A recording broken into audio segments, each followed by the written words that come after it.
आज इस वीडियो में बात करेंगे कैसे आप अपनी थिंकिंग एबिलिटी स्ट्रॉन्ग कर सकते हैं और कैसे स्ट्रेट सोच सकते हैं। ऑथर 2004 में नीदरलैंड से लंदन शिफ्ट होने का डिसाइड करते हैं। इस काम में उन्होंने जितना सोचा था उससे भी ज़्यादा प्रॉब्लम्स आई।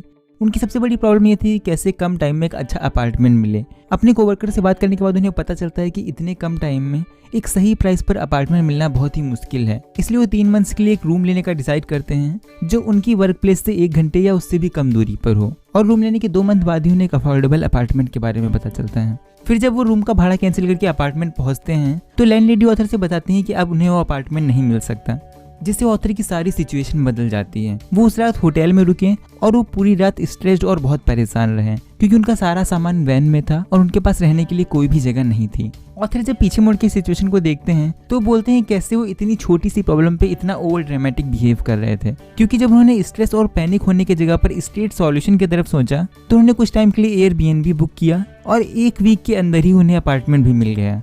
इस इंसिडेंट के बाद ऑथर डिसाइड करते हैं कि वो सीखेंगे कि कैसे प्रैक्टिकल थिंकिंग की जाए और कैसे प्रॉब्लम में हमारा माइंड हमारा दुश्मन बनने की जगह हमारा साथ दे। हम हमेशा सोचते हैं कि हम ड्राइविंग सीट पर हैं और डिसीजन मेकिंग पे हमारा पूरा कंट्रोल है, बट ज़्यादातर टाइम हम अपने बिलीफ, पर्सपेक्टिव, कॉग्निटिव बाइस और इमोशन के बेस पे डिसीजन लेते हैं और ऐसी थिंकिंग और डिसीजन ज़्यादातर टाइम सही नहीं होते। ज़्यादातर लोग 3 तरीके से सोचते हैं। First, trial and error.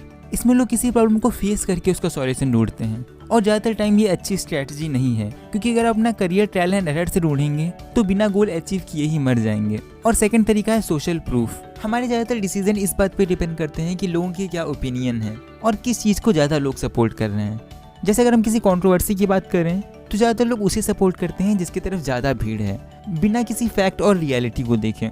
Third तरीका है फैमिलियरिटी, यानी हम वो डिसीजन या बिहेवियर रिपीट करते हैं जिसने हमें पास्ट में अच्छे रिजल्ट्स दिए हों, बट ज़रूरी नहीं जो चीज़ें पास्ट में काम करी हों वो फ्यूचर में भी काम करें। इसलिए ये तरीका भी उतना इफेक्टिव नहीं है। ऑथर इन तीनों तरीकों को शॉर्टकट वे ऑफ थिंकिंग बताते हैं, क्योंकि इसमें आपको ज़्यादा दिमाग लगाने की कोई भी ज़रूरत नहीं है। इसलिए ऑथर ने इस बुक में कुछ लेसन बताए हैं जिनको फॉलो करके आप अपनी थिंकिंग इम्प्रूव कर सकते हैं, जिसमें से फर्स्ट लेसन है थिंक व्हाट यू कंट्रोल। हमारे ऑलमोस्ट 99% थॉट्स यूजलेस होते हैं, जो कि पास्ट या फ्यूचर के थॉट्स होते हैं या नेगेटिव थॉट्स होते हैं। इसलिए सबसे पहले ऐसे थॉट्स को एनर्जी देना बंद करें, उन्हें ऑब्जर्व और इग्नोर करें, उन्हें बिल्कुल भी फॉलो ना करें। और अगर आप ज़्यादा पास्ट और फ्यूचर के बारे में सोच रहे हैं तो इसका मतलब है कि आपके पास पर्पस की कमी है। इसलिए एक पर्पस बिल्ड करें ताकि आप पास्ट और फ्यूचर के बारे में सोचने की जगह पर उस पर फोकस कर पाएँ। और अगर आप पास्ट में कुछ सीखने या फ्यूचर की प्लानिंग कर रहे हैं तो दूसरी बात है। Second, don't trust your mind. हम सभी वर्ल्ड का कंप्लीट सब्जेक्टिव व्यू देखते हैं अपने बिलीफ, पर्सपेक्टिव और कॉग्निटिव बाइस की वजह से, और ये सारी चीज़ें हमारी जजमेंट और थिंकिंग को इम्पैक्ट करती हैं।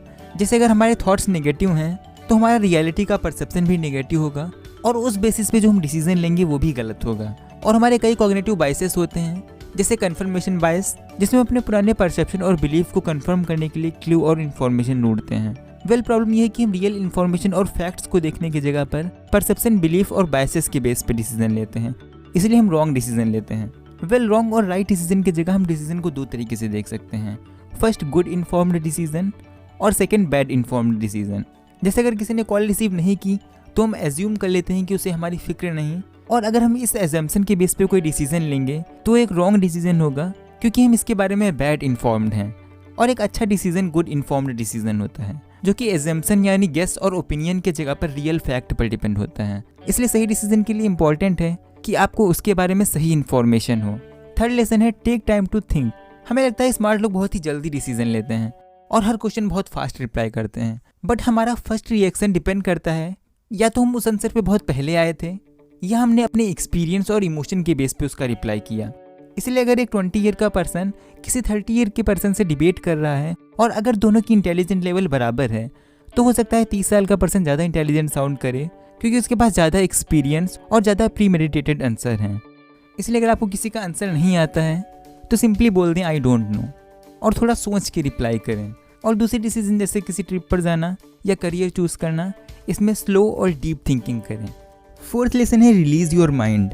कई बार ज़्यादा इन्फॉर्मेशन गेन करने से और ज़्यादा मेंटली काम करने से हम एक मेंटल वॉल हिट करते हैं और इसी टाइम पर ज़्यादातर लोग गिव अप करने का सोचते हैं। तो ऐसी सिचुएशन में माइंड को रिलीज करें और एक ब्रेक लें, फ्रेंड्स के साथ कहीं घूमने जाएं, खेलें, मूवी देखें और वो करें जिससे आपका माइंड रिलैक्स हो, जिससे आप मेंटल ब्रेकडाउन से बाहर आ सकें और आपका माइंड अच्छे से काम करे। फिफ्थ लेसन है बी योर सेल्फ। सही डिसीजन लेने के लिए इंपॉर्टेंट है कि आप जानें कि क्या चीज़ें आपको पसंद है और क्या चीज़ें आपको नहीं पसंद, क्योंकि अगर आपको अपनी प्रायोरिटी ही नहीं पता होंगी तो आप हमेशा गलत डिसीजन लेंगे। हो सकता है आप ऐसे रिलेशनशिप में चले जाएं जिसकी प्रायोरिटी आपसे एकदम अपोजिट हो। इसीलिए बी योरसेल्फ। 6th और लास्ट लेसन है टेक टाइम टू रिफ्लेक्ट। अपने थॉट्स को रिफ्लेक्ट करें।